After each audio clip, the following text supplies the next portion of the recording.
Wa may yasta'izul mu'minu bi ghairillahi wa huwa mu'minun. Tidak mungkin orang beriman itu meminta kemuliaan dari seseorang, ya, bukan kepada Allah.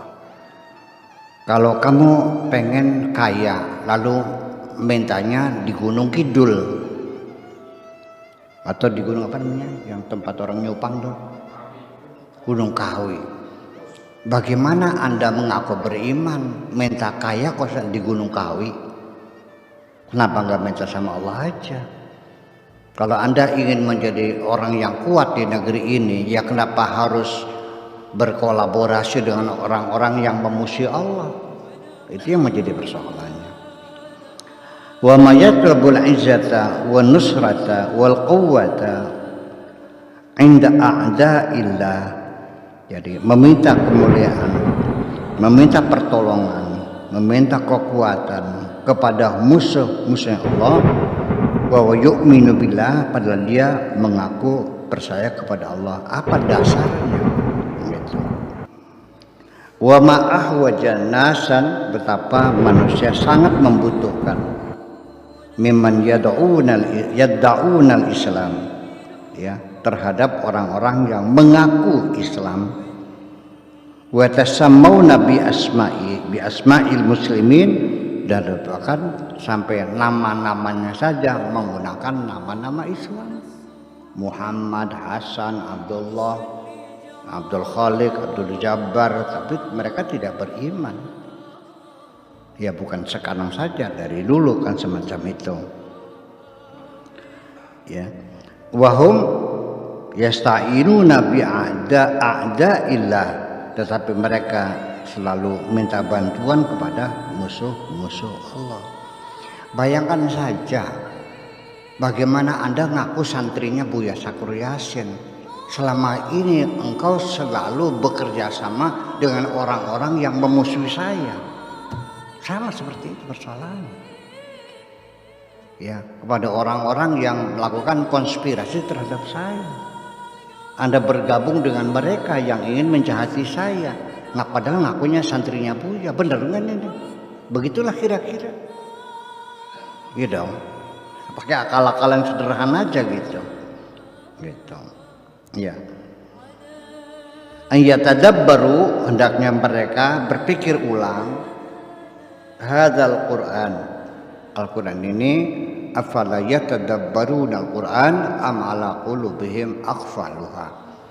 Al-Quran itu dipikirkan, direnungi, dipelajari, ya, atau hati kamu sudah terkunci. Jadi seruan ya kembali kepada Al-Quran dan As-Sunnah. Yang bacanya aja nggak bisa, belepotan bacanya. Ya, ini hadis sahih Bukhari Muslim. Nggak pernah baca Bukhari, nggak pernah baca Muslim. Megang aja belum pernah kitabnya itu. Gayanya mau kembali kepada Al-Quran dan Sunnah. Ditanya Qurannya nggak tahu, ada Quran, hadisnya juga nggak tahu. Nah, itu. Ya, semacam itu. Ingkanat bihim ru'bah fi an yakunu muslimin. Kalau memang mereka punya keinginan untuk menjadi muslim, ya silakan.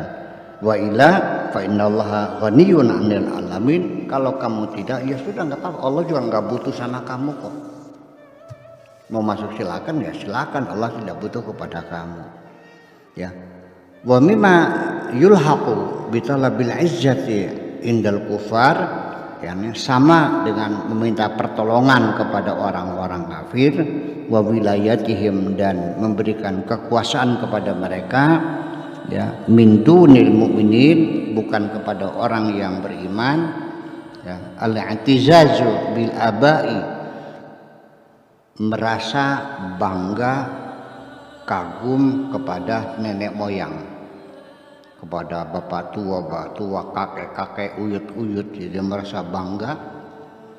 Wal ajdad, dan nenek moyang, kakek-kakek, alladzina matu alal kufri, yang mati dalam keadaan kafir, artinya beragama non muslim gitu. wa'tibar anna bainahum wa bainal jailil muslim nasaban wa qarabatan, dan mengklaim adanya nasab turunan, hubungan persaudaraan, menjadi anak cucu mereka, merasa bangga dengan orang-orang tua kita yang berbangga padahal mereka non muslim, orang-orang kafir. Ya,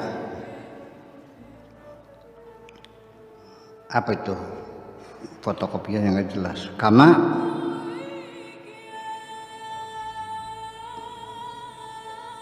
Kama ya'tazu nasud bil farainati, seperti juga ada orang-orang yang merasa bangga dengan Fir'aun sebagai nenek moyang mereka, ya.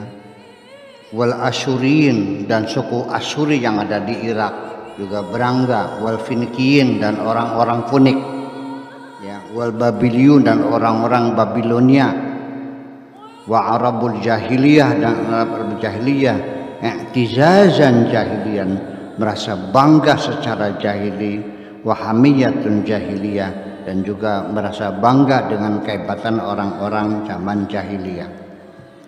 Ini Sayyid Qutb menegur siapapun yang bangga dengan nenek moyang mereka yang non muslim, berapapun hebatnya. Kita lanjutkan.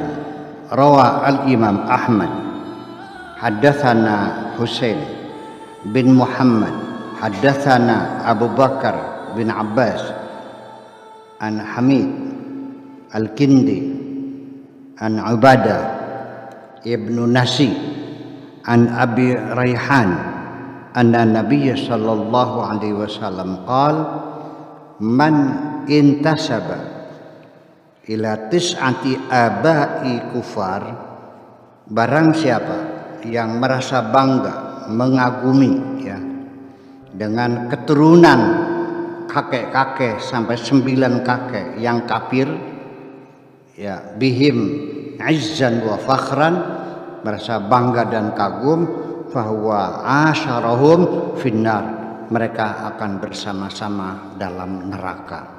Nanti saya terangkan. Dzalika anna asyirata tajammu fil Islam hiyal aqidah, yang mempersatukan kita ini semuanya dalam agama Islam adalah akidah. Wa annal ummata fil Islam hiyal mu'minun, umat yang disebut umat dalam agama Islam adalah orang-orang yang beriman billahi, kepada Allah, mundu fajri tarir, dari sejak sejarah pertama, fi kulli ardin, di mana saja, wa fi kulli jailin, pada generasi mana apa saja, wa laysatil ummah, ya, bimajmu'atil ajal, yang namanya umat bukan sekelompok generasi, minal qidami, dari zaman dahulu, walal mutajammi'in, dan juga namanya umat bukan orang-orang yang berkumpul fi haizin minal ardi, di sejengkal tanah, fi jailin minal ajal, pada generasi-generasi tertentu. Di sini saya menemukan jawaban dari berbagai macam pertanyaan yang timbul dalam hati saya. Saya melihat bahwa teman-teman saya yang seagama dan seakidah dengan saya, ketika bercerita tentang kepahlawanan Khalid bin Walid, seorang jenderal Islam yang tidak pernah kalah dalam perang, seorang jenderal Islam yang hebat. Ketika dia bercerita tentang Sayyidina Umar, orang yang sangat tegas dan berwibawa, Abu Bakar, Umar, Utsman, Khalid bin Walid dan sebagainya, dia merasa bangga. Yang saya rasakan, dia menceritakan kepahlawanan, kehebatan, ya, seperti Khalid bin Walid, seperti Hamzah, seperti Bilal dan sebagainya.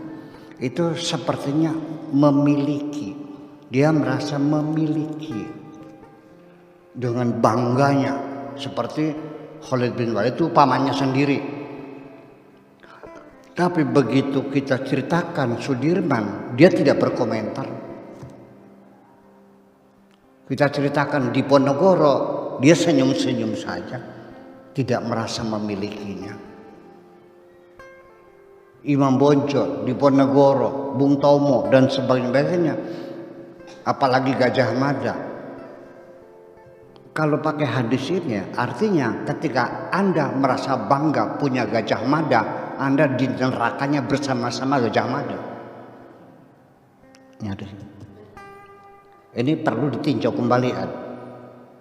Iya, mesti direvisi lagi penafsiran semacam ini. Ini mementahkan nasionalisme kita, mementahkan kepahlawanan kita. Kita tidak boleh bangga dengan nenek moyang kita yang telah berjasa karena agamanya beda. Nanti di nerakanya bersama-sama. Mana mungkin kita dilarang untuk menghargai, menghormati para pahlawan yang mendirikan negara ini dan diancam nanti di nerakanya bareng-bareng dengan mereka. Ini perlu direvisi lagi nih. Ini dicatat ini halamannya Pak Toto ini ya 780 ya, tafsir fi Dhilalil Quran semacam itu. Jadi umat Islam itu umat yang satu akidah. Jadi kalau yang di luar itu ya akidahnya beda ya tidak akan masuk surga kan gitu. Dan kita tidak boleh menghargai, menghormati, merasa bangga punya pahlawan yang ikut memperjuangkan apa itu Patimura dan sebagainya. Bayangkan terjadi missing link, kita akan terputus dari sejarah peradaban kita ini. Makanya saya kan sering bertanya, kamu orang mana? Kamu bangsanya apa? Kau lebih berbangga dengan bangsa yang sudah 1.300 tahun yang lalu di depan matamu, yang mereka berkorban dengan hartanya, dengan jiwanya, dengan nyawanya untuk kemerdekaan kita yang sekarang kita nikmati. Masa diancam akan masuk neraka bersama-sama mereka? Ini jadi persoalan besar ini persoalannya. Iya, dan ini ya ini perlu dicatat semacam ini. Itu. Jadi nanti ya kita usul ya kitab-kitab tafsir macam itu ya direvisi lah. Ya, makanya ketika kita membaca kitab-kitab tafsir, kita membaca sejarah pemikiran manusia, nggak ada masalah. Ya, jadi orang Islam dulu pengertian umat itu adalah akidah. Ya, kuntum khairu ummatin ukhrijat linnas. Umat Islam itu ya umat yang satu akidah. Kalau bukan ya bukan umat. Ya, jadi bukan komunitas yang ada di suatu negara, bukan sekumpulan generasi yang ada pada zaman ini, itu bukan umat. Umat itu ya akidah. Nah, itu agama Islam itu persoalannya. Dari yang lain bukan umat. Ini nanti kita kembangkan dalam tanya jawab lah, gitu aja. Makasih, gitu aja. Assalamualaikum warahmatullahi wabarakatuh. Waalaikumsalam warahmatullahi wabarakatuh. Ya Rasulullah, ya Nabi, laka syaf